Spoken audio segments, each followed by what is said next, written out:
Bonjour, bienvenue à cette présentation de Sage Automatisation Comptable, donc le nouvel outil que Sage vous propose désormais pour gérer la dématérialisation du processus de validation des factures d'achat, qui est donc en lien direct avec la comptabilité Sage sans cloud. Donc cette solution Sage Automatisation Comptable est une solution 100% SaaS, donc pour y accéder, il suffit d'avoir un navigateur, une URL, un login, un mot de passe et on accède à son environnement. Dans cet environnement, on va avoir plusieurs étapes qu'on va pouvoir personnaliser et paramétrer pour traiter les factures d'achat. La première étape, c'est l'étape qui s'appelle comptabilité, c'est l'étape dans laquelle on va réceptionner les factures d'achat.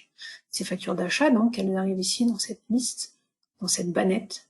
Comment elles arrivent là? Elles vont arriver là de plusieurs façons, soit simplement en ajoutant manuellement les fichiers PDF au fur et à mesure que vous les recevez, soit on va pouvoir programmer un lien avec un dossier d'un scan ou avec la réception d'une adresse mail, donc l'adresse mail que vous allez communiquer à vos fournisseurs, et donc on ira lire toutes les factures fournisseurs qui vont arriver sur cette adresse mail. Donc plusieurs modalités pour en tout cas alimenter la liste et après traiter ces factures.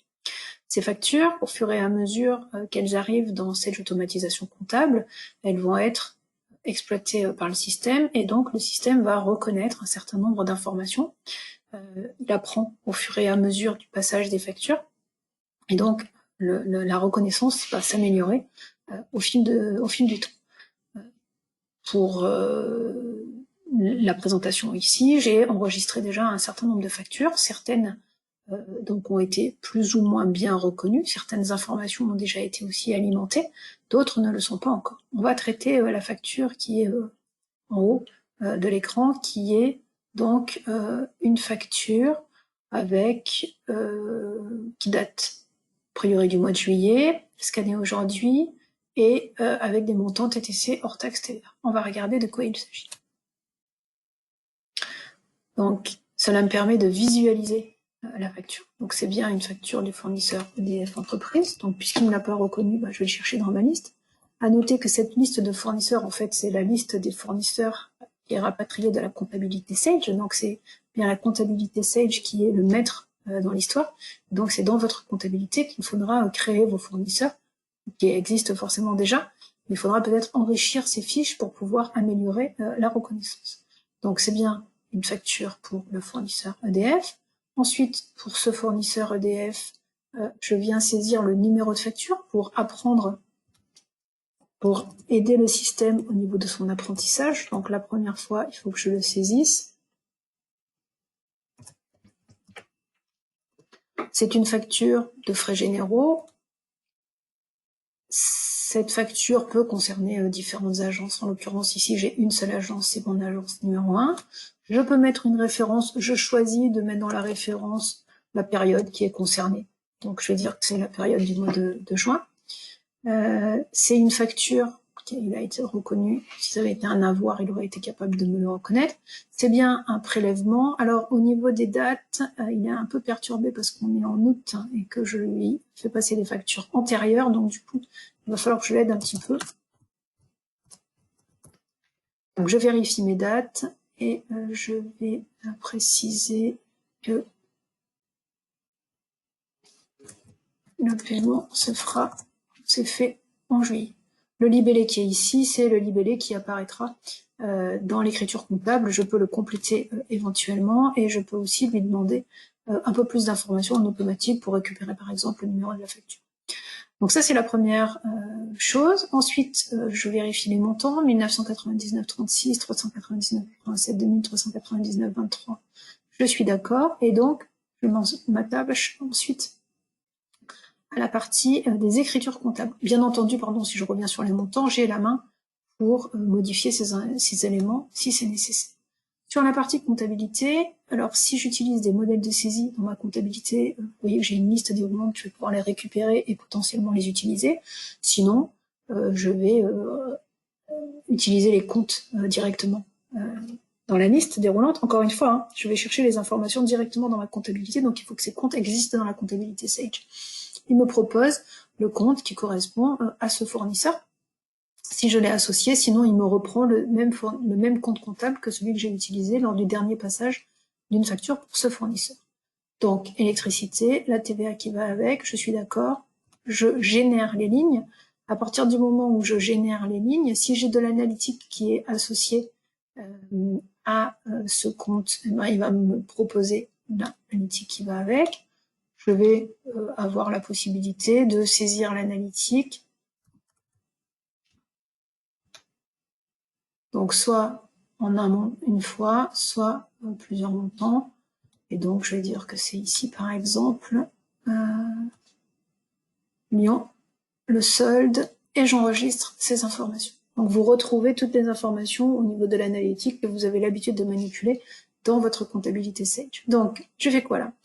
J'ai identifié le fournisseur, j'ai vérifié les montants, j'ai renseigné les comptes comptables. Maintenant, j'indique au système quelle est la façon dont cette facture va être traitée dans mon circuit de validation. Qu'est-ce qui va se passer? Plusieurs possibilités. Soit je suis habilité à apposer le bon à payer et directement j'appose le bon à payer, ok.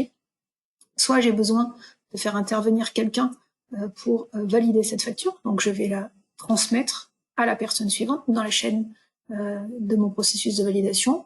Soit j'ai besoin de poser une question à quelqu'un, ou éventuellement de la réorienter vers une autre société si jamais je suis dans un contexte multi-société et que il n'y avait pas suffisamment d'éléments différenciants pour que le système soit en capacité de faire le dispatch tout seul. Sinon, en général, il est en capacité de le faire. Ou alors, c'est un litige et il faut procéder à une vérification et mettre cette facture en litige. Je vais considérer qu'on passe dans un processus de validation et je vais transmettre ma facture à ma direction régionale d'Île-de-France, puisque cette facture la concerne. Je peux renseigner un commentaire. Et quand je clique sur envoyer, la facture rentre dans mon processus de validation. Donc du coup, elle va disparaître de ma balette comptabilité. On était à 14, on n'est plus qu'à 13. Et elle va être envoyée à la personne qui s'occupe de la validation pour la direction régionale d'Île-de-France. En parallèle de ça, moi j'ai programmé le système de telle façon à ce que cette facture, la génération des écritures en comptabilité, soit faite dès à présent. C'est-à-dire même si je n'ai pas encore le bon à payer de la personne qui doit mettre le bon à payer, je veux quand même qu'en comptabilité, je retrouve cette écriture. Alors d'ailleurs, je vais vous montrer, si je vais dans ma comptabilité, pour l'instant, sur le fournisseur EDF, je n'ai que deux écritures, une sur la référence avril, et une en juillet, pardon, et une en avril. Donc j'ai pas encore cette facture-là. C'est normal, je n'ai pas encore lancé le traitement.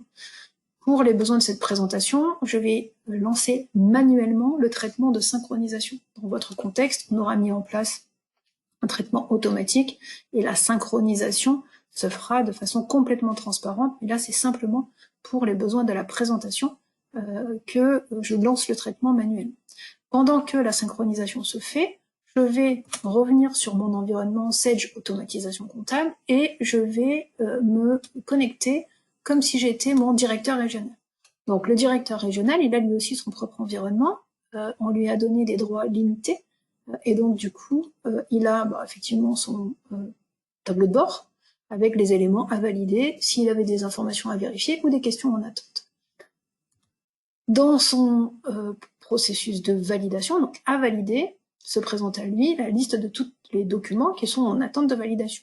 Donc on retrouve bien notre facture de EDF de tout à l'heure, avec le commentaire que j'ai saisi ici et toute la partie traçabilité bien entendu. Donc maintenant, on va pouvoir aller regarder plus en détail cette facture. Avant de faire ça, je vais aller regarder dans ma compta. Normalement, voilà. Donc cette facture, vous voyez, dans ma comptabilité, je retrouve bien ma facture du mois de juin en ATT-BAP. Ça veut dire qu'elle est en attente de bon à payer. Dans la comptabilité, je retrouve bien cette facture. Pour autant, je ne vais pas la prendre en considération de la même façon que les autres sur la partie règlement des fournisseurs. Par contre, dans tout le reste de mon traitement comptable, cette facture est bien présente. Je me remets dans la peau de ma direction régionale d'Île-de-France qui doit donc vérifier cette facture dans Sage Automatisation Comptable. Donc on est d'accord que cette personne-là, elle a peut-être absolument aucun lien avec la comptabilité, mais par contre, je lui demande de contrôler cette facture parce qu'elle doit apposer son OK. Donc cette facture, eh ben, elle va pouvoir la consulter directement au travers de l'outil. Donc elle vérifie la facture, elle va peut-être vérifier les périodes, etc., ce qui lui convient, ce qu'elle doit faire en tout cas. Elle peut aussi venir associer peut-être une pièce jointe. Et dans certains contextes, selon les types de factures, il y a peut-être un intérêt à venir joindre, je sais pas, un bon de livraison manuel, une note, quelque chose, une note interne qui aurait été scannée que je vais venir associer. Et elle peut éventuellement rajouter un commentaire. On voit le commentaire que moi j'ai déjà apposé. On peut visualiser les écritures comptables, mais peut-être que cette information n'a pas d'intérêt pour la personne qui est là. Ou peut-être que ça en a. En tout cas, c'est visualisable. Ça peut être modifiable, ça dépend des profils des destinataires. Et puis, et surtout, la personne va pouvoir donc traiter le document. Donc, si elle est OK avec ça, et ben tout simplement, elle va être en capacité d'apposer ce fameux bon à payer. Encore une fois, d'autres options sont possibles. Hein. Je peux le renvoyer à l'étape précédente ou poser une question peut-être à un autre intervenant dans l'entreprise, mais là, je choisis de passer en bon à payer. Je mets un commentaire. Ça dépend des process qui sont chez vous, bien entendu. Et je valide le traitement. À partir du moment où j'ai fait cette manipulation, cette facture disparaît de la liste des éléments que je dois traiter, moi en tant que direction régionale. J'ai fini mon travail. Par contre, au niveau de l'administration, on verra que dans la partie bon à payer, j'ai une facture en plus qui vient d'arriver, et donc cette facture, elle est bien passée en bon à payer. Pour l'instant, dans ma compta, rien n'a changé. Elle est toujours en attente de bon à payer puisque le traitement n'a pas été lancé. Je vais le faire. Encore une fois, hein, je fais un traitement manuel simplement pour la présentation. Je vais lancer la synchronisation et vous allez voir le résultat dans un instant. Donc, si je reviens dans cette automatisation comptable, le temps que la synchronisation se finalise, et que je fais une petite synthèse. Dans cette bannette comptabilité, je vais donc avoir la liste de toutes les factures de tous les fournisseurs au fur et à mesure qu'elles arrivent, ou en tout cas pour que je puisse les traiter. Donc je peux les traiter, c'est-à-dire je vais pouvoir renseigner les informations pour pouvoir après les transmettre au bon interlocuteur ou directement, si je le souhaite, venir apposer moi-même le bon à payer. On est d'accord. Si je suis moi-même amené à faire de la validation, au fur et à mesure, les factures vont passer de la partie comptabilité à la partie validation et ensuite dans l'étape bon à payer. Je vais pouvoir gérer des litiges et j'ai une synthèse de tout ce que je verrai en cours de traitement avec donc la liste de toutes les factures qui sont en cours de traitement, un code différent, un code couleur différent en fonction des factures et des avoirs, la possibilité dans tous les cas de visualiser les commentaires éventuels et éventuellement, parce que je suis connecté en tant qu'administrateur, la possibilité de relancer éventuellement les intervenants qui sont concernés par ces différentes factures. Donc, voilà le principe. Entre-temps, la synchronisation s'est faite. Dans la comptabilité, on va regarder le résultat. Donc, vous vous souvenez, ma facture de ce fournisseur, cette fois-ci, au niveau du mode de règlement, j'ai bien le mode de règlement traditionnel et normal. Donc, puisque la facture, elle a été validée, le bon à payer a été apposé, et du coup, je me retrouve bien, toujours avec cette facture, mais le mode de règlement a été actualisé. Donc, l'intérêt de cette automatisation comptable, principalement, hein, c'est de pouvoir accélérer votre traitement des factures fournisseurs. Les factures fournisseurs, vous allez pouvoir les visualiser et les traiter dans cette propre interface, mettre en place votre processus de validation. Ce processus de validation, vous allez pouvoir le personnaliser, bien entendu. Ces éléments-là se font ici, en termes de paramétrage, quelques instants dans la face cachée de l'iceberg avec les étapes de paramétrage qu'on va pouvoir mettre en place. Ce n'est qu'un exemple. Et ici, dans mon contexte, j'ai paramétré une étape de comptabilisation avec la possibilité de mettre le bon à payer. Et j'ai aussi dit qu'à partir d'un certain montant, il fallait qu'il y ait un valideur par défaut et que le valideur par défaut, c'était cette personne-là. Tous ces éléments-là, ce sont des choses qu'on va pouvoir personnaliser et valider. On va pouvoir créer autant d'utilisateurs que vous le souhaitez et mettre en place un processus de validation qui peut être plus ou moins complexe qui peut être conditionné à des montants ou pas. Tout ça, ça va dépendre de ce que vous souhaitez mettre en place. Donc ce paramétrage-là, on le met en place en fonction de vos spécificités et ensuite, on va pouvoir avoir le schéma ici qui va se mettre en place. Dernière chose, au-delà donc du fait que vous avez vu dans cette automatisation comptable, vous allez pouvoir à tout moment retrouver les factures et visualiser les PDF des factures à n'importe quel moment. Ce que je dois vous montrer également, c'est que dans votre comptabilité Sage, ici on est revenu dans la comptabilité Sage, dans la comptabilité Sage, j'ai la possibilité de visualiser la facture. C'est-à-dire qu'ici, dans mon journal, si je vais dans le bouton Action, visionner les documents attachés, je retrouve la facture avec toute la traçabilité associée. Donc, que je sois dans cette automatisation comptable ou dans ma comptabilité, je vais retrouver l'ensemble des éléments. Vous êtes sur un contrôle, quel qu'il soit, j'ai la traçabilité exacte des documents. Le document, il est rentré le 21 août à 14h46, il a été enregistré en compta par telle personne à telle heure, et le bon à payer a été apposé à telle heure. Et tout ça, vous le retrouvez alors que vous êtes dans votre comptabilité. Il réouvre cette automatisation comptable, mais j'ai les informations directement à partir de la comptabilité. Voilà.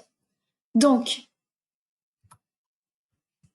voilà les informations que je voulais vous partager aujourd'hui sur cette automatisation comptable, donc le nouvel outil pour gérer la dématérialisation du processus de validation de vos factures d'achat. Merci.